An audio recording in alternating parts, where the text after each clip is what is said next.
Crisólogo Cáceres está con nosotros, la voz del consumidor, ¿no? Compañero de la casa. Buenas. Y desde ya lo vamos a comprometer a que tenga su consultorio aquí en qué está pasando. Totalmente, y personalizado. Y acá en estudio cuando pase todo esto. De todas maneras. ¿Cómo estás, Crisólogo? Muy buenos días. Hola Nicolás, Carolina, efectivamente esta semana hemos tenido una noticia que nos ha dejado sorprendidos a todos, ¿no? Porque el OCIPTEL emitió una resolución, la 043, en la cual se autorizaba a que a partir del 3 de junio, esto es mañana, a partir de mañana, los consumidores que deban 3 recibos se les va a cortar el servicio. Esto nos ha sorprendido por varias razones. La primera, porque viola la propia lógica del OCIPTEL, que fue el primer organismo regulador, y me atrevería a decir que hasta el único organismo regulador, que desde el inicio sacó una resolución en la cual prohibía los cortes del servicio así hubiera deuda pendiente. Entonces, OCIPTEL sentó un precedente extraordinario. Por eso llama la atención esto. En segundo lugar, porque esta resolución del OCIPTEL transgrede lo dispuesto por el decreto de urgencia 035, cuyo artículo 9 está referido a temas de telecomunicaciones. Este decreto de urgencia estableció medidas complementarias para reducir el impacto del aislamiento social y entendiendo dentro de esa lógica que este aislamiento ocasionaba que las personas no pudieran salir a trabajar y por lo tanto no podían tener dinero para pagar los recibos de luz y de teléfono. Entonces se establecieron medidas en este decreto de urgencia y el artículo 9 tiene disposiciones varias, pero yo me permito mencionar un par, ¿no? El artículo 9.4 señala que las empresas de servicios públicos van a brindar los servicios con prestaciones reducidas a los usuarios que tengan recibos pendientes. ¿Qué significa esto? Que si un usuario no estaba al día de sus recibos, ya este decreto de urgencia establecía medidas para que la empresa no se perjudicara y le pudiera bajar la calidad del servicio precisamente porque estaba en calidad de deudor. Entonces ya había una forma en que la empresa se resarcía. Y también este decreto establecía de que el OCIPTEL podía establecer criterios para aquellos usuarios más desfavorecidos económicamente. Y esto es importante, porque cuando tú dices de que se le va a cortar a partir de mañana a todos los usuarios, ¿quiénes son los usuarios que más recibos deben? Obviamente los más vulnerables, obviamente los consumidores que no tienen dinero, esos consumidores informales, esos consumidores que viven con economías de subsistencia. Entonces esos consumidores junto con los consumidores que tienen más ingresos, todos han sido puestos en un solo saco. Y además, no se está cumpliendo esta disposición del decreto de urgencia mencionado, según la cual se tenían que establecer medidas para proteger a este sector de población vulnerable. No, y además, Crisólogo, también llama la atención que OCIPTEL esté preocupado por esa situación o haga este tipo de medidas. Sin embargo, no se cuestione a las compañías de distribución, por ejemplo, de Internet, que nos piden a nosotros cuidar el Internet, cuando en realidad ellos deberían tener un mejor servicio. ¿Yo por qué tengo que cuidarme si yo estoy pagando el Internet? Encima me dicen que yo me regule. Ahora, ¿el Estado puede en algún punto pedirle a estas empresas, aún siendo privadas, o exigirles que no realicen esto, o no tiene ningún tipo de injerencia? Por supuesto que tiene injerencia, Carolina, claro que tiene injerencia. Recordemos que en el Perú la economía es la economía social de mercado. ¿Y eso qué significa? Que el Estado tiene el poder de intervenir cuando su intervención es necesaria, como en este caso estamos en un estado de emergencia y los servicios públicos son esenciales.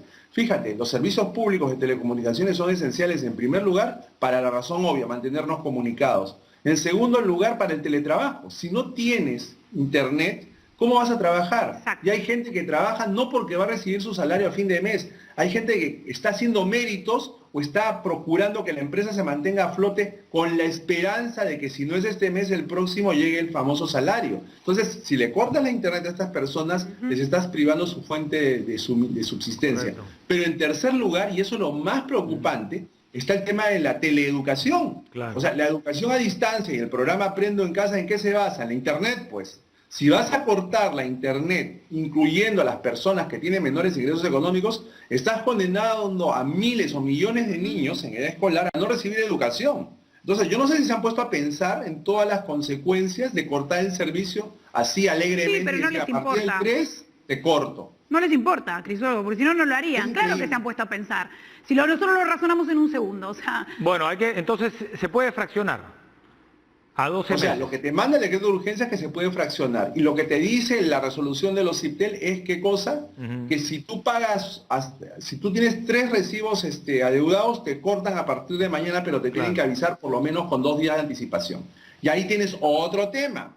Si la norma te dice que te van a avisar, ¿qué garantía hay de que lo van a hacer? Nosotros tenemos cientos de reclamos de consumidores que dicen que, por ejemplo, el recibo electrónico que te tendrían que enviar nunca llega.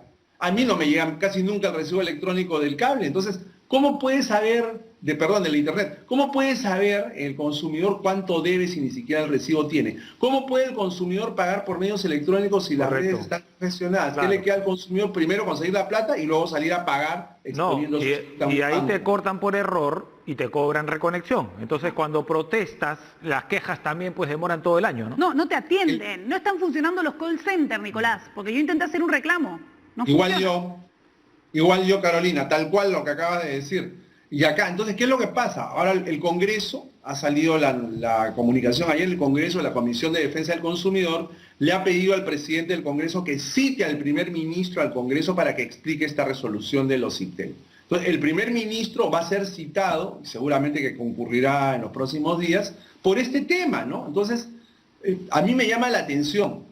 Por eso la exhortación es al primer ministro, los IPTEL y en general todos los organismos reguladores dependen de la presidencia del Consejo de Ministros. Señor ministro de Educación, de Transportes y Comunicaciones, traten de ver una forma de resolver esta situación que es una resolución a todas luces más dada. Yo me imagino que ha habido gran presión por parte de las empresas operadoras, gran presión para que los IPTEL ceda y expida una resolución como esta, que confronta a un decreto de urgencia que es una norma de rango mayor y que confronta la lógica más elemental. No le puedes privar en tiempos de cuarentena el acceso a internet y a telecomunicaciones. No, pero además no cumple nada, Crisólogo.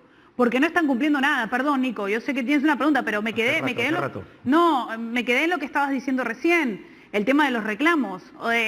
Yo llamé por un reclamo que no era un reclamo de un pago y no tienen los call centers funcionando. Y te lo dice un mismo contestador. Entonces yo digo, no tienes call center funcionando. Le pides a la gente que no consuma internet porque tu banda ancha es malísima. Entonces yo me tengo que hacer cargo de que tú tengas un servicio eficiente, porque es una cosa increíble. Cuidémonos de no usar internet. ¿Dónde lo hemos visto? Una cosa increíble. Ahora, Crisólogo, para pasar al otro tema también, porque se viene otra polémica con los otros servicios, con el agua y con la luz. Porque resulta que estos señores han dicho, la mejor manera, como no podemos salir, en teoría, supuestamente no podían salir a medir, ¿no? Entonces hay que cobrarles el histórico, ¿no? Es decir, un promedio de lo que siempre pagan. Se entiende que en una casa, todos estamos en nuestra casa, probablemente vamos a consumir más agua y luz. Pero ¿qué pasa con las empresas que han estado cerradas? Y después, ¿qué? Te cobran, tienes que pagar y después te dicen, ya, no te preocupes, no te voy a cobrar en 3 meses. ¿Quién fiscaliza al fiscalizador? Ese es otro abuso, pues. O sea, lo que ha ocurrido es lo que acabas de señalar, ¿no? Hay muchos lugares que se han cerrado porque la cuarentena, los trabajos, las oficinas, los restaurantes, y sin embargo, cuando llegan los recibos de servicios públicos, como agua, electricidad, es el mismo consumo. Entonces, ¿cómo? Por lo que acaba de decir, como los fiscalizadores no pueden salir a medir a chequear los medidores para ver el consumo exacto, están utilizando un concepto que se llama el promedio histórico. ¿Qué cosa es el promedio histórico? Es una proyección teniendo en cuenta cuánto has gastado en los meses anteriores, los 3 meses anteriores, 4 meses anteriores. Entonces ellos sacan un promedio ponderado y dicen, eso le vamos a cobrar. Entonces eso está pasando. Claro. Hay miles de personas que están recibiendo recibos que son alucinantes porque no reflejan la realidad. No. Entonces el consumo histórico es una medida que se puede tomar bajo ciertas circunstancias y bajo ciertos parámetros, pero acá se han llevado al extremo. ¿A quién corresponde fiscalizar esto? A los organismos reguladores, a la SUNAS, a los SINERMIN. Les corresponde ver porque acá se está perpetrando un abuso contra la economía de los consumidores. O sea, Nicolás, Carolina, si se fijan, por todos lados nos llueven palos. No, por sí. todos los lados los consumidores son atacados, agraviados. ¿Qué va a pasar ahí, Crisólogo? Con las ¿Van a cortar el telecomunicaciones servicio? nos van a cortar el servicio desde mañana. ¿Es igual? Con el ¿Es agua, igual? con la luz nos están haciendo pagar el doble, el triple o el cuádruple de lo que corresponde. Qué barbaridad. Entonces los organismos reguladores, Correcto. permítanme, señores presidentes, los organismos reguladores, yo conozco a varios de ustedes, tienen que hacer algo, tienen que poner coto a este abuso. Esos recibos no pueden seguirse expidiendo. A ver, Y los al menos- consumidores, ¿qué les digo? Mientras los organismos reguladores se ponen las pilas, lo que ustedes tienen que hacer es, apenas les llegue el consumo, impugnen. A ver, Ustedes tienen el derecho como consumidores. ¿Pero dónde, de cuestionar Crisólogo? Si no- los bonos. Nos vamos a cansar de impugnar. Crisólogo, Claro. en Sedapal por lo menos entiendo no va a cobrar, ¿no? Pero ¿cómo Sí, va a hacer con la porque luz? En el caso de Sedapal, claro, como son empresas prestadoras de servicios de agua, recordemos que ellas tienen un régimen especial, no son empresas privadas. Y ojo que las quieren privatizar, todos los años la quieren privatizar a Sedapal. Pero por eso es que el Estado puede tener una mayor injerencia, pero en electricidad no ocurre eso. Ahora, tú, yo te entiendo, ¿no? O sea, dice, usted tiene derecho a impugnar, ya, divino, me encanta, pero nos pasa lo mismo que nos pasa con los servicios de telefonía, Crisolo. ¿A quién voy a impugnarle hoy? Si nadie te atiende, nadie te reclama, y ahí está la viveza de todas estas empresas abusivas que en un estado de emergencia se están aprovechando de la necesidad de la gente y de aquellos que no pueden pagar, porque saben que no hay nadie que nos defienda en este momento.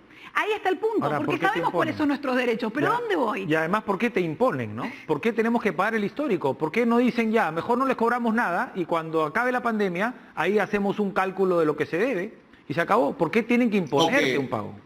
O que en todo caso, Nicolás, te cobren lo básico, ¿no? El costo de prestación del servicio. Pero no, pues ellos se van a la parte. Entonces, lo que pasa es, como bien dice Carolina, y aplica a todos los servicios públicos, es difícil presentar reclamos de manera virtual. No entras, no puedes entrar. Entonces obligan a las personas a salir a las calles, a hacer colas, meterse a bancos o meterse a los locales de las empresas, si es que estuvieran abiertos, además, porque no todos están abiertos y tienen horarios variados, con lo cual los riesgos de contagio se incrementan. Sí. Por eso acá la pelota está en la cancha de los reguladores. Es verdad, tienen que ver temas. Primer tema, el que hemos hablado hasta la saciedad del día de hoy, el tema de la comunicación. O sea, nos piden un montón de cosas, pero ellos ¿qué nos dan? ¿No es cierto? Ni siquiera nos podemos comunicar con ellos para poder impugnar. En segundo lugar, el tema de los prorrateos estos con el promedio histórico, que es un abuso total. Se tiene que frenar. Y en tercer lugar, se tiene que dejar sin efecto la resolución expedida por el OCIPTEL. No puede ser que los consumidores, particularmente los más vulnerables, como son los niños y los hogares con menores ingresos económicos, les vayan a cortar el servicio desde mañana. Bien, bien, Crisolo. Interesante. Y además me quedo también con algo que decías recién, Nico, Crisolo. Vamos a cortarle el agua cuando le estamos pidiendo a la gente que se lave las manos.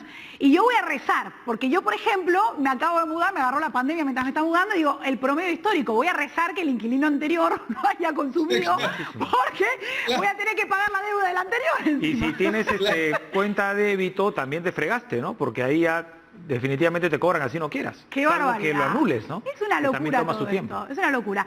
Bueno, Crisólogo, gracias. Estamos apurados, pero nada, te agradecemos. Hasta la próxima semana. Las buenas noticias que siempre nos traes. Esto ha sido con ironía. Mucha.